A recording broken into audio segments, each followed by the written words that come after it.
Votre bulletin d'information communale, BIC. Salaamaaleykum mbokk yi comme ni ko defee woon sànq ni ñu ko présenté woon tey nag woote bii ñu ko woote woon mooy collectif ànd sàmm sunu avenir man miy wax maa ngi tudd Souleymane Ndiaye nekk fii ndongo daara fii ci lycée Seydina Limamou Laye donc point yi ñu doon waxtaanee bëri na maanaam ñu ngi commencé ci dañu naan sunu programme d'histoire bi dafa yaatu lool. yaatu na lool te dañoo xool ni yenn leçon yi dafa amul yenn rapport ak yow li nga war a defi ëllëg ni ñu koy waxee yenn saa yi dinañ poser question nan ngeen bëgg a changer en général système éducatif boo xam ni système éducatif boobu moo produire Souleymane Bachir Diagne système éducatif boobu moo produire des Cheikh Anta Diop système éducatif boobu moo produire ay Omar Blondin Diop lu tax ngeen bëgg a changer système éducatif boobu ci loolu dañuy tontu souvent ni réalité yi bokkul parce que jamono jooju mën nañ ni technologie avancé wul nu mu avancé woon nii am na kenn ki doon wax keroog sax ni ñooñu dañ doon gëstu te jamono ji ak sunu téléphone yeeg yu ni mel amatuñu temps boobu noonu waaye nag loolu mën na nekk benn progrès moo tax ñun nag dañuy ñëwaat di leeral ni sunu xeex nekkul juste pour sauver année comme ni ñu koy waxee depuis 85 képp ku ñëw da nga naan da ngay ñëw pour sauver année prochaine ñeneen ñëwaat pour sauver année lii nag benn collectif la boo xam ni ñu ngi ciy dugal képp kuy ndongo war intéressé na la nga war a ñëw xeex ngir say moroomu élève d'abord suñu xeex première dafa nekk ni dañoo war a changer ce système éducatif d'abord qui est archaïque comme ni ñu koy waxee dafa yàgg te li ñuy jàngal yëpp dafa nekk ni nasaraan si la lépp lu ñuy jàngal Europe la tey nag révolution boobu ñun dañ ko tàmbali ci suñu làkkum réew ci nan bu ñu xoolee yaakaar na ni lu njëkk la ci ay élèves dajaloo def point de presse ñu def ko ci juróomi làkk def ko ci sunu làkkum réew ko mu nekk ci wolof nekk ci pulaar nekk ci séeréer nekk ci anglais nekk tamit ci français d'abord làkk la mën nañ jàpp ni révolution la parce que lu bees la te bu ñu ko defee tey c'est que dañuy woote pour ñu jàngal ñu sunu làkkum réew déet que ñu ñëw di expliquer sax en wolof waaye day sunu làkkum réew mu am ay professeurs yoo xam ni comme nii am na ñu formé ci université yi lu tax pourquoi pas ñu woowaat leen ñooñu ñëw dugg ci lycée yi dugg ci collège yi jox ñu ay cours en wolof parce que jàpp nañ ni gàccee la sax ngay bind en wolof di ci def ay fautes te fii ku fi defoon lapsus le ak laa léegi nga gis ñu jël ko def ko benn débat boo xam ne amul solo yenn saa yi dañuy dal ci élèves yi da ngay gis ku def débat génn ñuy attardé wu ci def na faute le ak laa te jamono jooju du ñu jéem a xool lan lay wax au fond looloo tax tey ñu gis ñu jugé nécessaire ñu def ko ci ay làkk ci suñu làkkum réew def ko d'abord ci ay làkk yu bëri suñ jógee ci loolu dañu bëggoon wax ci benn discrimination maanaam xàjjale guy am suñu biir ci nan dañu gis ni dafa tàmbali am benn xàjjale ñun ci suñu biir élèves yi ba pare fenn fu ñuy woote ay lycée d'excellence ñuy am yenn privilège di def ay voyage ñuy am yenn privilège chaque fin du mois ñuy recevoir ay 25 000 francs pendant ce temps ñun ñii tamit lu ñu demee ci concours général nu Limamou Laye di génnee yoon la yeneen ak yeneen lycée yi di génnee donc dañoo jàpp ne yoon la mu am benn impartialité maanaam benn yamale bu am suñu biir warul am ni élève bu diw moo gën élève diw parce que ñun ñëpp ci système éducatif bi lañ nekk ci même système éducatif boobu noonu ni ñu koy waxee souvent moo produire yenn borom xam-xam yi te war na produire yeneen borom xam-xam yoo xam ne ci ñun la war a jógee donc suñu combat dañ ko porter ci changement système éducatif bi ñetteel bëggoon nañ wax ci système d'enseignement bu ñu nee système d'enseignement c'est que bu njëkk mag ñi bu ñuy toog ak ñoom dañu koy wax lu bëri dañu naan ñoom ci seen i jamono sa koñ wala fi nga dëkk bu amaan professeur sax fierté la daan doon parce que képp ku dëkk beneen koñ da nga koy won ni prof bi suñu koñ la nekk waaye dañuy comprendre ci loolu jamono jooju les professeurs ay militants lañu woon donc lépp lu ñu doon def daanul nekk juste pour le profit mais dañu doon jiital militantisme léegi nag dañu gis ni déet amaana sax ni ñenn ci suñuy professeur am nañ xam-xam lool bëri nañ xam-xam lool waaye dëgg la ni mën nga am xam-xam waaye joxe ko bi day nekk problème am na ñoo xam ne am nañ xam-xam mais peut-être que pédagogie ni ñu koy joxee des na dañ lay dal des fois nga am prof S2 ci li muy dal surtout scientifique yi dañuy am dem ba am prof ñoom ak seen dañuy am problème ñëw jox ko prof bi tamit amaat problème ni yow donc gis nañ ni léegi jàngale boobu ñu doon def d'abord par militantisme d'abord balaa profit bi di ñëw léegi defatuñ ko c'est pas nekkatul vocation bu ñu nekk Sénégal lañ nekk dañuy waxante dëgg da ngay dem université mën nañ ni dernier point yi ñu lay choisir loo sax da ngay dem ba enseignement mooy nekk dernier point boo demee ba amatoo foo jaar ci ngay dem choisir enseignement te dafa nekk loo xam ne d'abord dafa noble enseignant dafa war a nekk nit koo xam ne dañ koy considérer dañ ko war a jox gëdd te gis nañ ci seen ndajeb démb dara antuwu ci te ça fait bientôt 3 mois ñun jànguñu donc muy état comme muy enseignant yi nañuy fàttaliku ne ñun seen i doom lañ bu ñuy fàtte ni ñun seen njaboot lañ bu nekkee pour état bi nañu jàpp ne ay ndongo ngi toog jànguñu pendant ce temps peut-être que am na ñeneen ñiy jàng bu ñuy gis ni enseignants yi la ñuy xeexal mais nañuy xool ñan ñooy subir seen xeex boobu noonu ñan ñoo koy subir du ñenn ñu dul ñun ñooy subir xeex boobu donc nañ ñu xool ni seen i doom ci xeex bi. ñu ngi ñëwaat tamit ci yenn saay enseignants yi gisaguñ fi enseignant bu génn parce que système éducatif bi baaxul xeex ko def ko grève pendant 72 heures à chaque fois ñu gis ne enseignants yi génn nañ pour benn cause la plupart c'est parce que seen accords yi respecté wuñ ko wala ñu génn seen i bopp la ñuy xalaat nañ ñuy xalaat ñun ñii seen i doom parce que bu élève amul gëm nañ ni kon enseignement du am bu élève amul woon enseignant du am donc ñuy fàttaliku ne ñun seen njaboot lañ ñu ñëwaat di tëj ak wàllum rôlum police parce que def nañ ñaari sortie amaana du ñu nekk fii tey di wax ni police lu ñu def rek waaye dinañ def ñu nit lan la ñu def te du yoon ci loolu dañoo génn ñaari génn yoo xam ni amuñu autorisation waaye nag ñaar yooyu mën nañ ko justifier ci lan parce que dafa am suñuy collègues yu nekk ci fii si mouvement bi ñu nekk Diamniadio dañoo déposé woon seen préfecture pour def benn doxum ñaxtu boo xam ne dañ koy def juste ci jàmm ak salaam parce que mouvement bii nii rôle premier am loolu la mooy nan la ñuy defee lépp dans le pacifisme élève da nga war a wane li nga doon maanaam bu ñu nee wane li nga doon waroo nekk quelqu'un de violent violence boobu nag dañ ko dindi parce que nit ku nekk ni nga toll sa tolluwaay ci sa xam-xam loolu nga war a wane. léegi nag dañu gis ni suñu ñaari sorties police dóor nañ lu toll ak 11 lacrymogènes la 11 grenades lacrymogènes 10 lacrymogènes la ak benn grenade dañoo gis ni dañoo ñëw yenn saa yi dañoo fekk auto police bu taxaw ci benn ñu gis ni école privée yu nekk fii bëri na lool lu tax ñu tànn ci benn école privée police nekk fa de 8 heures ba ngoon di leen protéger pour ñu def composition bon jàpp nañ ni protection ñëpp a ci war a yam dañoo ñëwoon it di wax ak ñoom ci njëkk ak teraanga pour ñu ñëw parce que on n'est pas des gens violents dañuy ñëw wax ak waa école bi administration wax ak sunu mbokk yi. parce que lan moo tax ñuy dem di génnee privé yi la plupart nekkul par soxor déet waaye dañoo bëgg discrimination boobu di am entre l'élève le privé et le public loolu la ñuy jéem a dindi bu ñu nee élève nañu ne élève point. ñu jëndi le privé et le public day dem ba benn genre haine day judd ci suñu biir te ni ñu koy waxee tubaab bi noonu la mës a def diviser pour mieux régner à chaque fois nga bëgg nekkee ci kaw rek faaw nga xaajale léegi nag xaajale boobu dañ koy bañ ci suñu biir moo tax xeex bi ñuy xeex c'est pour le système éducatif n'est-ce pas c'est pas juste pour sauver l'année bu ñu sauver système éducatif bii nii ñu nekk ci privé beeg ñu nekk ci public bi ñëpp dañ koy yëg donc ñun ñoo bokk lu ñuy xeex moo tax à chaque fois ñu leen di invité gis nañ ni nag dóor nañ 10 lacrymogènes ak benn grenade jël nañ ba jël heure yu ñu ko dóor grenade bi ñu dóor noonu am na ñaari lacrymogènes yoo xam ne dafa dugg ci ay kër jàmbur te dafa amoon ay waay tëdd feebar yu fa nekkoon. donc ci jamono jooju jamono ji nga xam ne am na ñu nekk ay borom ñi defkatu ñaawteef yaa ngi ci biti ñuy jël ay élèves di attardé wu di jël seen temps ba di leen ko kii comme si ñun comme la sa message bu ñuy lancé waat police nekkul sunu cible police xeexuñoo ak ñoom sunuy papa fa nekk. sunuy yaay fa nekk sunuy maga fa nekk sunuy mbokk fa nekk donc am xeexuñu ak ñoom lépp lu ñuy def c'est dañ koy def ci jàmm ak yar dem gisi sunuy mbokk wàcc ci kaw tali bi dem def lu ñuy def donc pour ñëwaat ci sunu autorité génn sans autorisation bi parce que suñu mbokk Diamniadio yi def nañ ko. deuxièmement bi nag mooy bi ñu dem rallier préfecture c'est parce que dafa am benn ancien élève bu nekkoon ci lycée bi kooku moo coordonné ak l'inspecteur d'académie inspecteur woo préfet parce que dañoo nekkoon mbooloo bu takku lool kon bu fa grenade tàkkoon amaana dina jur ay mbir yoo xam ne du ñu xam fan lañ koy waxee. donc su suñu génn yëpp juguñu ci benn yoon génn boo xam ni dañuy jug pour xeex wala jug pour saaga wala jug pour naka su dul doonu suñu génn yëpp dañ ko def ci jàmm. def ko ci yar def ko ci teggin encore une fois ñu ngi gis ni syndicat d'enseignants yi ak état bi ñu ngi daje di génn te ñu ngi seen daje yu ñuy génn di def ay 8h 9h ñun ñooy payer les pots cassés ñun ñooy les principaux victimes. te nag nañ ñuy xalaat balaa ñuy jël des fois yenn décisions yi bu ñu jël décision parce que juste war nañ ñoo fay. war nañ ñoo rémunérer rek yu ni mel mais nañuy jël décision nañ ñuy xoolaale ci li ñuy jël maanaam seeni rakk lañ seeni doom lañ seeni jarbaat lañ na am benn esprit buñ ñu bàyyeel ñun xale yi ñun ndaw ñi suñu jàng la ñu teg te dañuy comme ni ñu koy waxee ndaw mooy avenir u ëllëg ba ci tey pour tëj rek jotaay bi ni ñu ko defee même sunu mouvement dañ koy wane ànd sàmm sunu avenir mënoon nañ def lépp ci kàllaamay nasaraan waaye dañ ko jël dañoo gis ne dañoo jugé nécessaire pour ñu dugal ci làkkum wolof moo tax ñu jël ko ànd sàmm sunu avenir même bu dee avenir tubaab la. donc encore une fois ñu ngi ñëwaat di leen gërëm yéen ñëpp ci seen teewaay pour waxoon leen ni loolu moo doonoon sunu xeex looloo taxoon ñu woo leen fi asalaamaaleykum wa rahmatullah.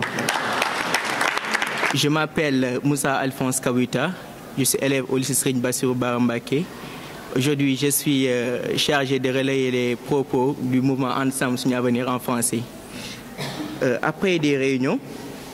après la réunion précédente, nous avons pu retenir 5 points sur les 5 points sur lesquels qu'on aimerait des changements, à savoir la réduction du programme, en gros, l'apprentissage de nos langues, la discrimination entre les élèves du public et le système d'enseignement. Premièrement, la réduction du programme, autant pour moi. Nous avons constaté que dans nos programmes, notamment dans celui de l'histoire, il y a beaucoup d'incohérences. Je m'explique. L'État parle aujourd'hui de l'immigration clandestine. Il y a beaucoup de jeunes qui émigrent. Mais pourquoi? C'est parce que dans les écoles, du CI jusqu'à la terminale, on nous apprend que des choses de l'étranger, des choses de l'Europe. On nous apprend que l'Europe. Même sur l'histoire, même d'habitude, les leçons sur lesquelles les leçons qui nous concernent, à savoir l'Afrique, voilà, en philosophie, même la philosophie en Afrique, beaucoup de choses se trouvent en fin du programme.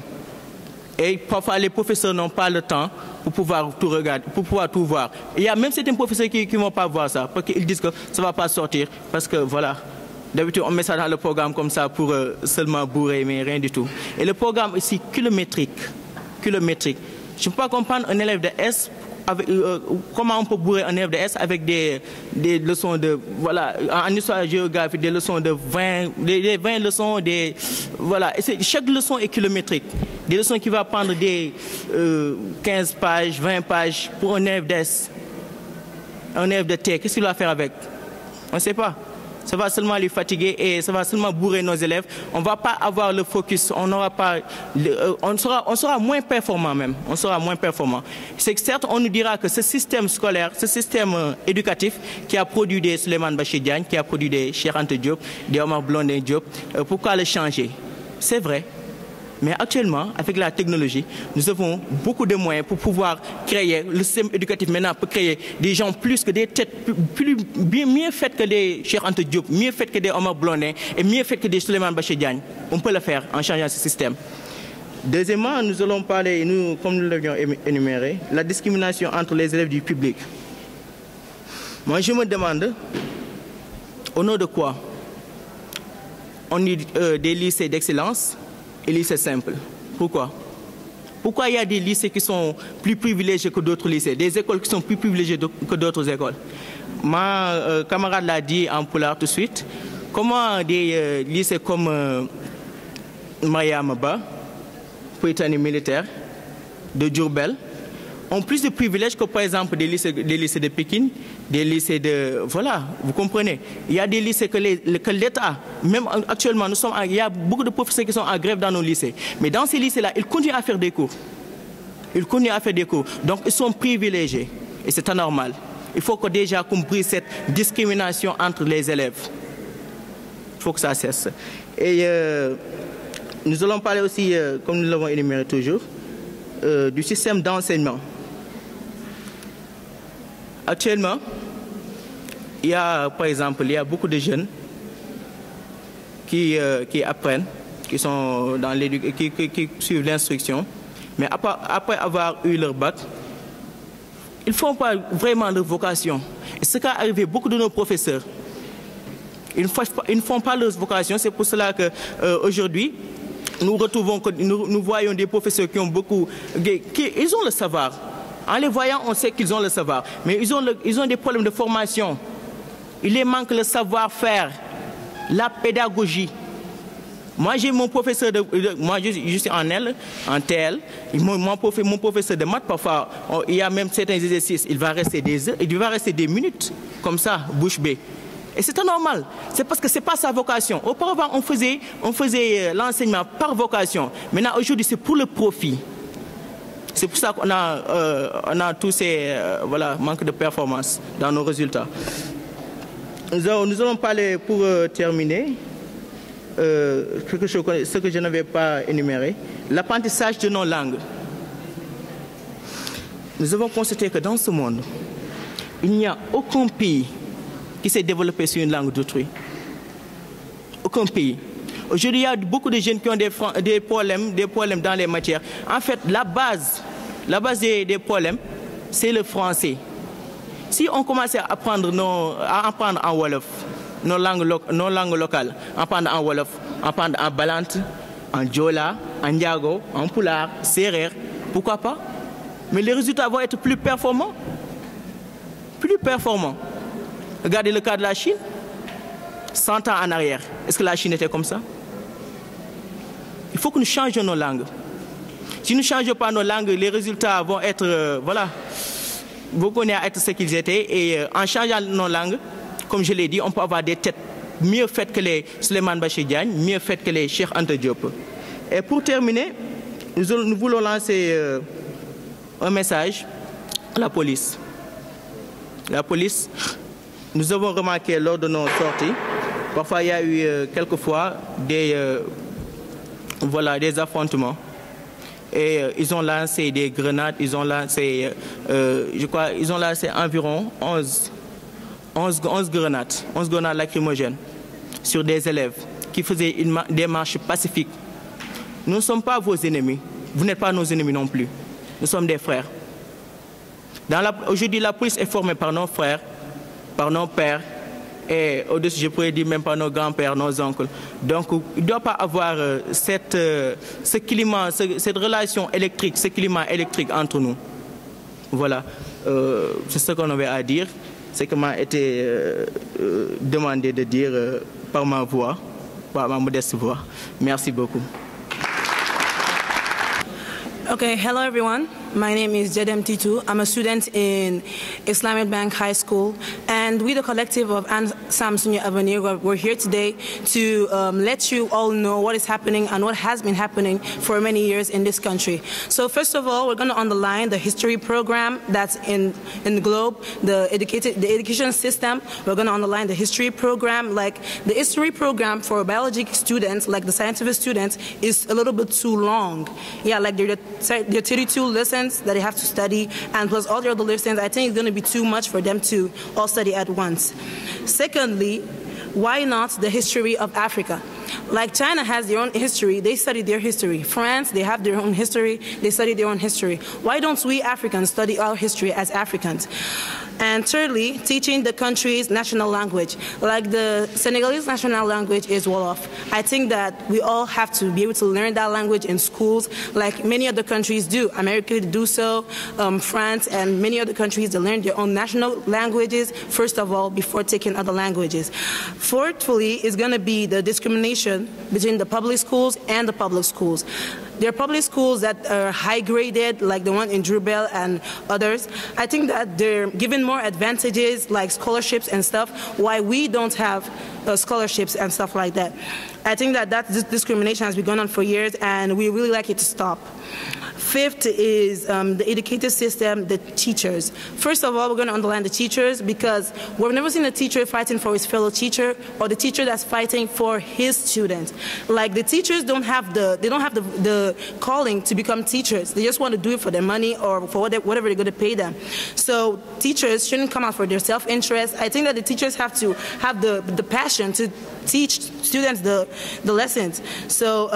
secondly is the government, and they have to find a consensus between them and the teachers because this has been going on for years, and I don't think it's actually good because we're sacrificing our future. Yeah. And lastly, we're going to like to underline the police. I think that the police always tells us that they're our friends. Like anything that we have, if there's a problem or whatsoever, we have to call the police. But why will the police? They're supposed to throw us tear gas. Yeah, tear gas is to scatter any assemblement that's done. And we think that the police has to really do that. But why will they throw grenades at children? Like, we're all kids. Like, why do they have to throw grenades at us? Like, it's very, very dangerous. Grenade is a deadly explosive. And they actually threw some grenades into sick people's homes. And I think that that's very dangerous. And finally, we're your brothers. This is to the policemen. We're your brothers. We're your sisters. We're your cousins. And I think that y'all has to be behind us. Y'all have to be with us. Like, going with us when we go for strikes and stuff like that. Not throwing us grenades. You're our target. Our target is to have a common floor between us, the public schools, and the private schools. So we've been doing this in pacifism for a very long time, and I think that doesn't work. We're going to have to use the other way. Thank you very much. Nyoko fogule ina wosin nanon hore na gonum fusi mangolum mehen el Mariama Thiam refu élève mek lycée Limamoulaye Mariama Thiam refu élève lycée Limamoulaye hay nak bidna en men ho ref na waluma ciangale fa ciangno dale yo ingi aye retangana système éducatif programme fi ki vede étali anain na programme histoire a meme la anonaye ou élève le rena S1 wala S2 kana jega jafé jafé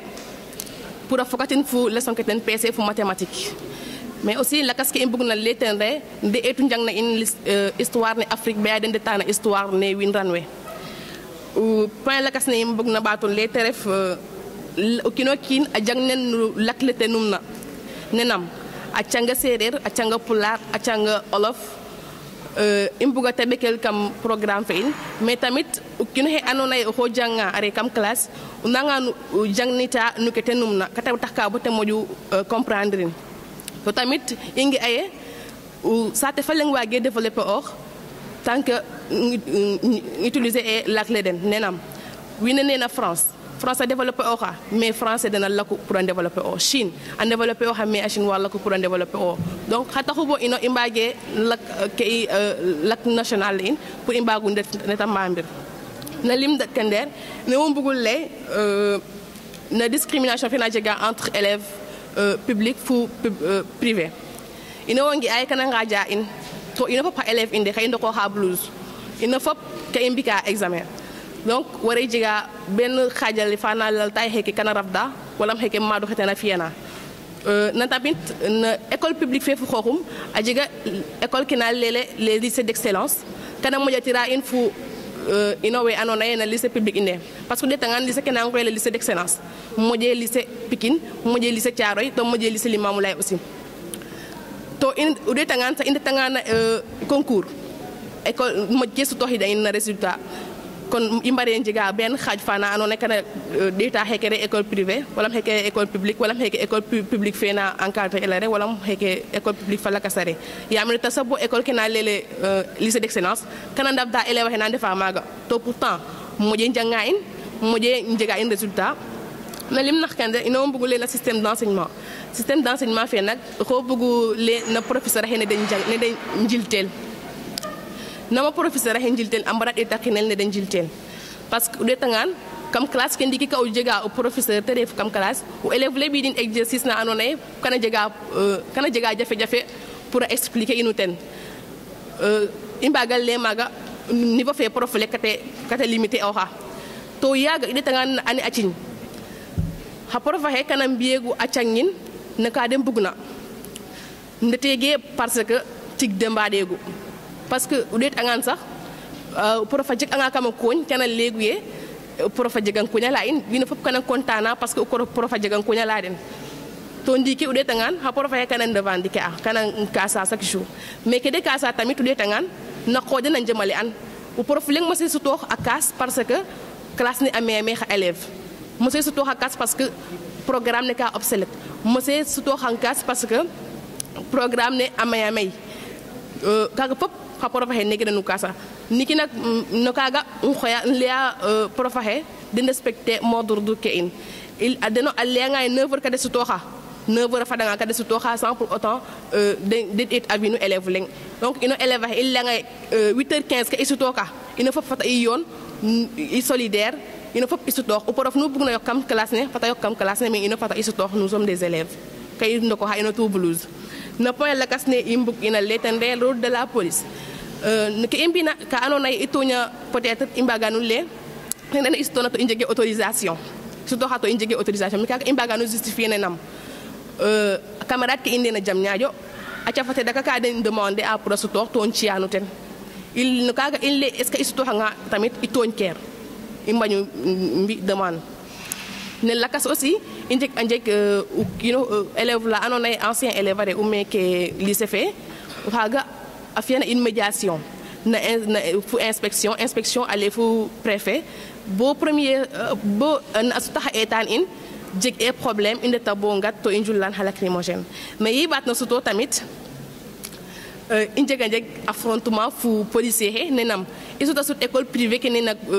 meke tout bo indet na école falleng rek imbad de la ina no ban kero nenam ndiki ne imban kerna dañ julla in lacrymogène andeta ba ambi coup de sommation ne su tax kakaga isutona to injeg affrontement fu den anjulla in lacrymogène harba hay fu grenade leng no ha kora ha anonaye agressé air benner njuller parce que ino innege etanjul chaque fois injulla nga rek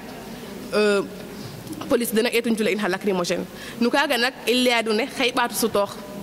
ne mais isuto hanga tamit ino ngaya nun no policier he hatem nun inde hatokor nun inde habi nun inde kon nu mara maru ndamta in nu ke imbugna to nu ande na droit in inde droit in iten in kasa imbare njega ben xaj fa anona xante d'état élève public élève privé waaw wassalam merci beaucoup bandiraɓe sehilaɓe on calminama on jettama mo woni inde makko yettode mo mbeɗa noto inde Fatimata Kane mbeɗa jangge oɗo école biteɗo lycée Seydina Limamou Laye sen jooɗima ga hande ndeɗo ñalawma koye sababu jangde amen peeje ɗe paati hen ɗeɗo caɗele min kawri ndeɗo ko woni jangde amen sen jooɗima en ƴeewi minen élève uji komin jangat ko foof no heewi te ala ko woodi hen ko ganduɗa nafani amen haydara sen ƴetti banggue programme men histoire woodi ko ganda no heewi aɗum leçon ngaji ɗi min jangat ɗi fof jeeya koye tubakoɓe ɓe kala komin jangi ko ganda minen min tawaka ɗum nafani amen haydara wona ko woni ko ganda koye leydi amen heewi koye leydi tubakoɓe ɓe heewi sa ƴetti banggue guerre froide ɗum ɗo woni premiére guerre mondial alors que minen koɗɓe Afrique woodi ko ganda ɓuuri amen nafde tawde enen ken ɓiɓɓe Afrique ken ɓiɓɓe Sénégal sen jooɗima gayre woodi ko ganda baɗono mam amen Cheikh Oumar Foutiyou baɗono Thomas Sankara baɗono Hadafi woodi ko mbaɗani leydi ndi ko ganda hay goto wonnani ɗum sinno eɗen jangganno ko ganda no faate mabɓe ko ganda no nafa wuro ngo te ganda kamɓe ɓe banni ɗum wuro ngo hay goto hay goto tubako wonnani ɗum wonnani amen e kadi banggue on ɗon programme histoire woodi leçon ngaji ɗi ganda aɗa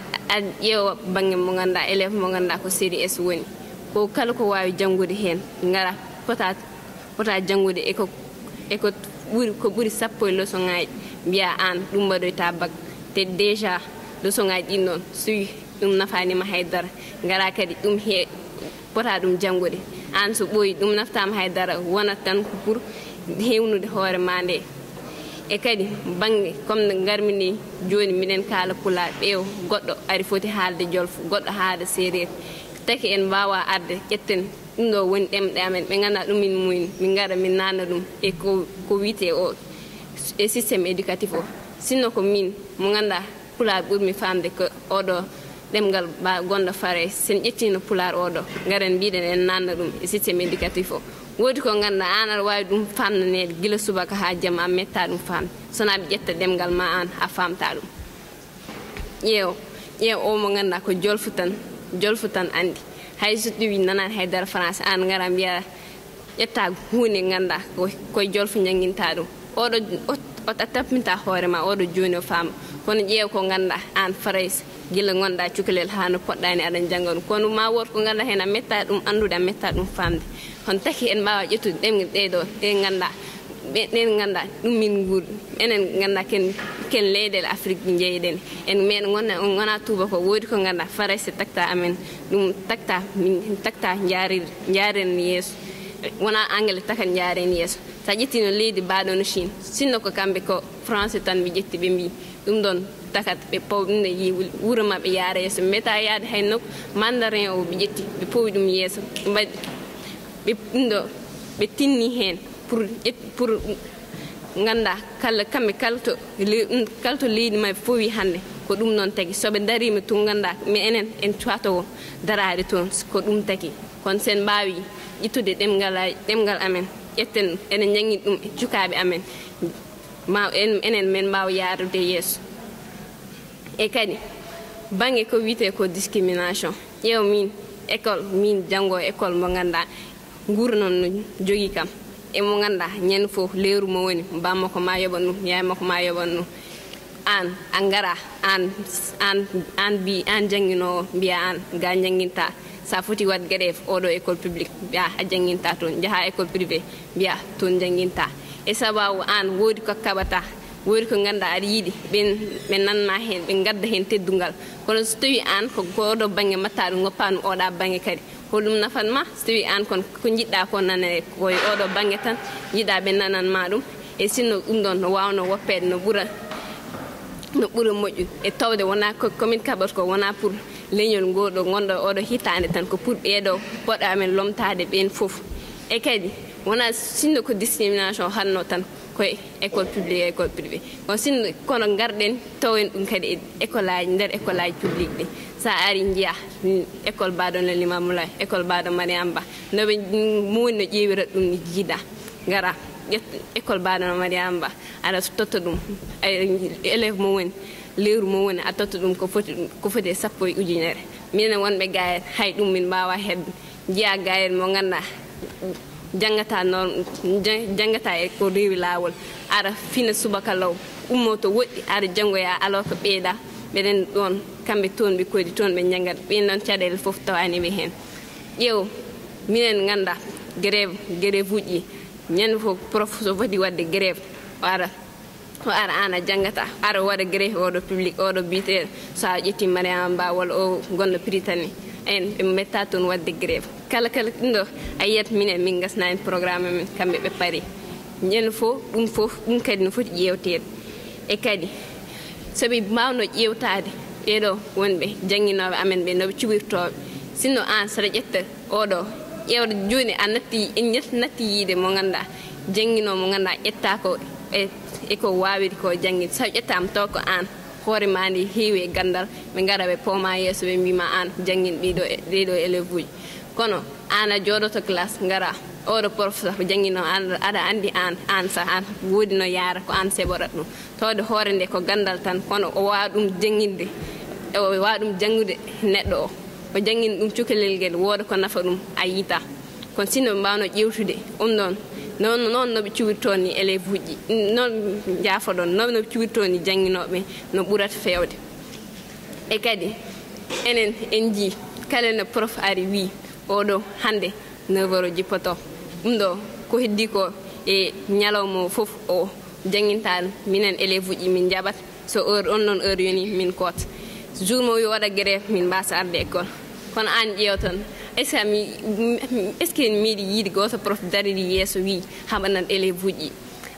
ari wi oɗo classe ɗum ɗo yimɓe wonɓe hen ko heewi ɗum ɗo a wawa jangguinde gaya eko rewi lawol ɗum ɗo no